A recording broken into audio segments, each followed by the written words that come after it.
Good morning. I am Rev Claire Middelton from the Center for Spiritual Living Colors here in Charlotte. I am absolutely ecstatic with having the opportunity to share some thoughts with you again this morning.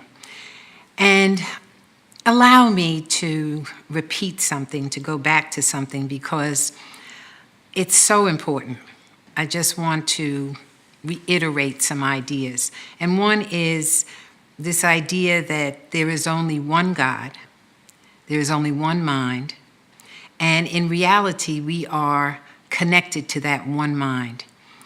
And when we think about our own mind, we think about conscious thought, which we call the conscious mind, which makes choices or volition.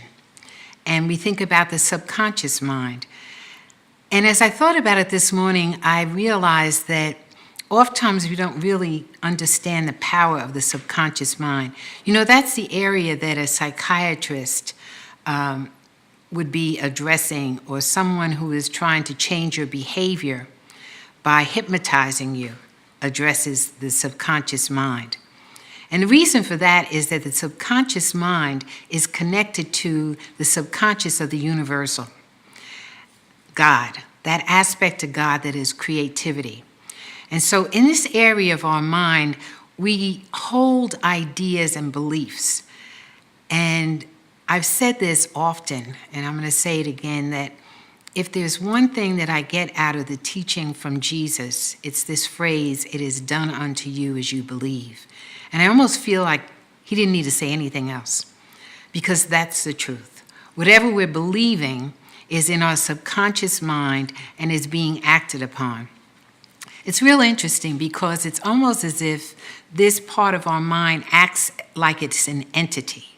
It moves forward and brings about situations that match what you are believing. And it's on every single level. This is what I really want us to grasp this morning. Whatever you're believing, it doesn't have the ability to say that's not true. It is a deductive aspect of mind. It simply takes what you say and acts on it as if it were the truth. It's the same thing with God. God does not have to figure anything out. God already knows.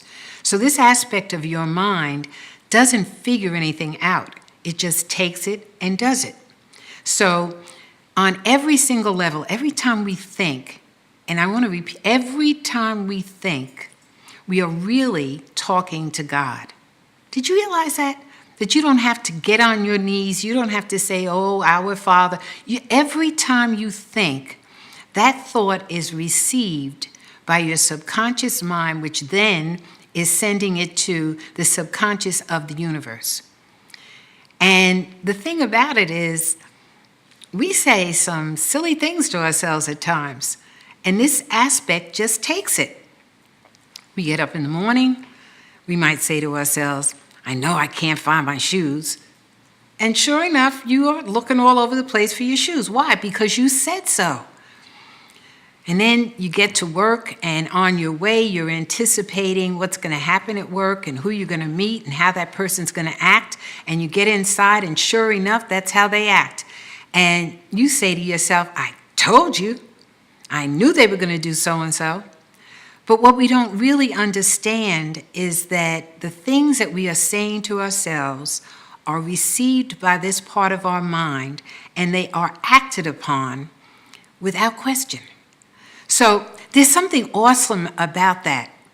And that is that if we were to take the time to really look at different aspects of our life and decide what's working, we could continue saying those same things to ourselves and look at the things that aren't working and begin to say something different and see different results. See, this is where the terminology affirmations comes from. And some of you may have heard them, where people will say, "I am whole and I am complete. I am love, I am peace, I am joy." Those are affirmations. And what we're doing really is we are reprogramming our minds. You know, the computer is an interesting instrument. If we put something in a program for a computer, it simply takes that information and it uses it. It spits it right back out. So if you were to think about your mind like a computer, it's no different. You are feeding it information. It doesn't have the capacity to say, no, I'm not doing it, just like the computer doesn't. It takes it, it uses it, it spits it right back out as your life. Now that's major, as your life. So part of this process is really recognizing, what are you saying to yourself? What are you believing for yourself? And you don't have to say it out loud. All you have to do is think it. So there are several areas that we really want to look at. One is, how do you feel about yourself, period? What are you saying about you? You get up in the morning, you look in the mirror, you may say to yourself, I'm too fat, I'm too skinny, I'm too old, I'm too this, I'm too that. Well, everything that you're saying is being received. And what happens is that when you go out into the world, you draw people to you that will affirm how you feel. You'll feel it. If you feel like you're too fat, you'll be around people and you'll feel like they're looking at you and they're saying, look, she's so fat. Oh, he's so fat. So when you first start out in the morning, how you receive yourself is key, because that's how everybody else is going to receive you. So part of what you need to do in the morning is get up and do a pep talk. I am wonderful, I am whole, I am divine, I'm intelligent. I am successful as I move about today. I am moving in freedom and ease. And as you begin to say these things to yourself, it is received by your subconscious mind, and you will find yourself moving about and having a very different experience. So part of this talk, this use of subconscious mind, and notice I say use, because when you're aware of it, you absolutely can control what's happening through it. So when you get up, the first thing is, who are you? Who are you? What are you saying to you about you? And then the next thing is, where are you going? What are you about to do?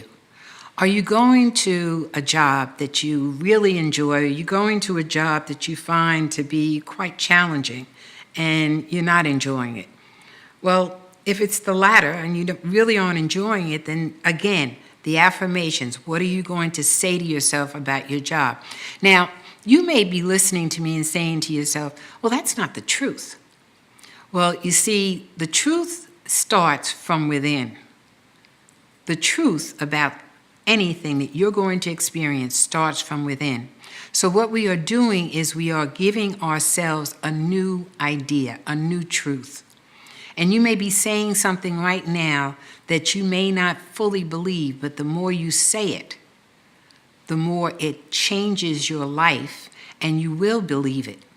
So this aspect of your mind doesn't question whether you believe it or not. It responds to what you're saying. And in order to say it, you have to believe it, at least at that moment. So you begin the process of saying something new to yourself. You're on your way to work.